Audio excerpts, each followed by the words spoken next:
Hi, when you see me, you know I'm all out for advice, motivations, and then inspirations. Let's get into the video. Hi, my name is Lucy, as you all know. Basically, we talk about properties, automobiles, and investments as well. So, we'll be giving you tips on how to invest and how to procure some properties, and also maintenance tips as well. This is Edge Villa. This company basically has estate firm, it has automobile firm. We do short lets apartment, and we also do supplies of building materials. Let's get into the video for today. In today's video, we'll be talking about the 5 mistakes to avoid when buying your first property. So the first point would be not getting pre-approved for a mortgage. This is broken down into 2 phases. I'll explain that. Basically, what this does is it's once you get pre-approved, right, it gives you clear knowledge of the budget of the kind of house you want, and it shows sellers that you're a serious buyer, right? And also it avoids you from getting heartbreaks from houses you can't afford. That's the first phase. Now in the second phase, you could skip all the stages of getting pre-approved mortgage for the house and just go ahead and buy it outrightly.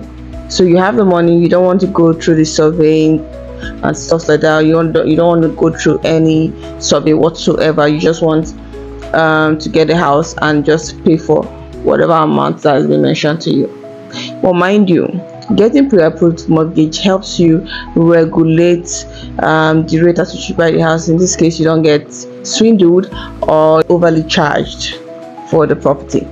Number 2, it's keeping inspection process.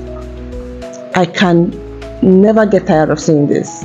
No matter how good, no matter how beautiful, no matter how exquisite the house, the land, whatever the property is, looks on video or in a picture, you should never skip inspection processes. Okay, so even if you can't be present, right, have somebody that you trust go and inspect this property for you, right? Because if you don't inspect properties, how would you, like the physical inspection, right, how would you notice if there is a foundation issue, if there is a wiring issue, or if there is a plumbing nightmare in that property?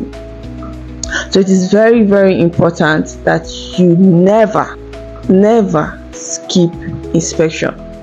I know agents tend to charge a handful for inspection these days, but it is very important that you never skip inspections for any of the property that you want to acquire. Okay. Number 3 is letting emotions override logic. Let me break this down. You know that feeling you get when you see a very good property that you want, like you go, this is us doing the inspection now, so we've passed the first stage, we've done the second stage, like the inspection stage, right? And during the inspection stage, this leads to the number 3, right? Imagine you entering the property, and then the first walk through the door, you are already in love with this property. Like, you like everything, you like the aesthetics, you like the environment, you like the fact that it's on the tarred road, everything is smooth, everything is sleek, you like the kind of neighborhood that you see, right? You went for the inspection, right? These are our emotions building up, growing, like adrenaline is pumping and everything is going fast, but you have a budget. This is where the emotion comes in.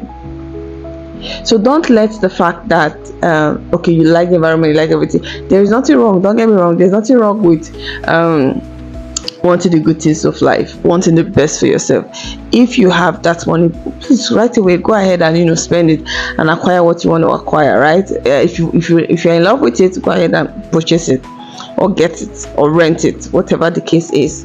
But if you are on a slim budget, right, and probably the property you first saw, you're in love with it and it's more than your budget, please don't purchase that property. except of course you have money stocked somewhere, or you have plans to increase your budget, right? And if you have plans of increasing your budget, no problem. But if you don't have plans of increasing your budget, please stick to what works for you. Ask the agent to get you something within your budget. If your taste is pretty high, come down on the taste a little bit, and I'm sure you get what you want at your budget. Number 4, underestimating the full cost of ownership. I'll break this down again. This is also in different phases. Now, the first phase is if you are on a mortgage plan, knowing fully that mortgage plan payment is not just the only money you would have to pay subsequently. There is maintenance cost. In some cities there are tax costs, right? And there are lots of there's utility costs of running the property. So factor all this into consideration. Factor all this into what you have currently and what you budget to get the property for. Okay, now let's go to the outright sale. Let's say you're buying this thing, you're purchasing it outrightly. So you're getting it outrightly, you're not doing any mortgage plan or whatever. But then also know that there's utility cost, right? There's utility cost, and there's also maintenance cost as well. Okay, and the third would be if you are renting, for example. So for rentals, you'd also know that you, aside the actual fee for the property, you would pay lots of agency fees as well. You would pay every single thing. I think this also includes in the maintenance and the utility fees as well.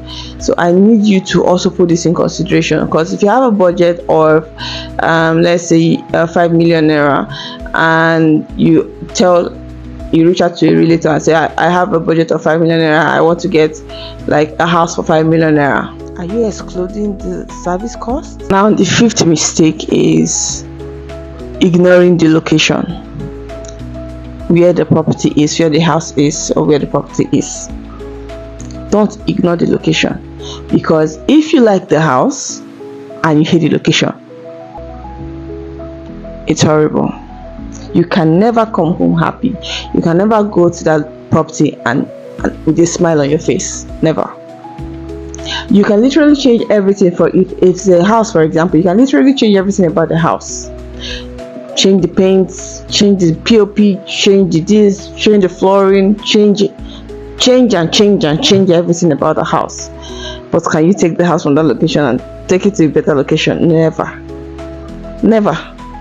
So if you are getting a property, please don't ignore the location, except maybe your budget takes you to that location and you can survive in that location. But also there are some locations where are inhabitable.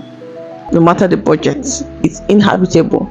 Would you risk getting a property at a low cost and then getting kidnapped or getting robbed on a daily?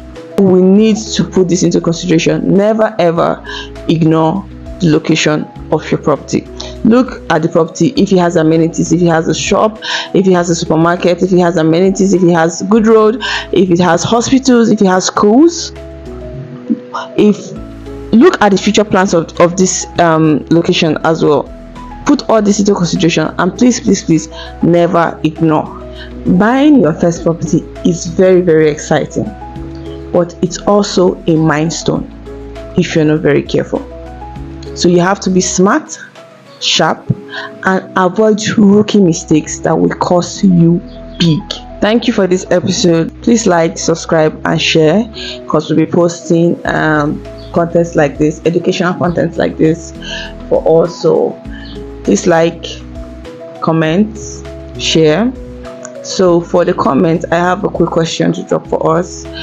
I just said 5 mistakes that first time owners do, right? So if you have other points you'd like us to elaborate on our next vlog, please drop them in the comment section. Let's talk about it, or just put it down, and if you need me to explain them to you, I'll definitely explain them to you.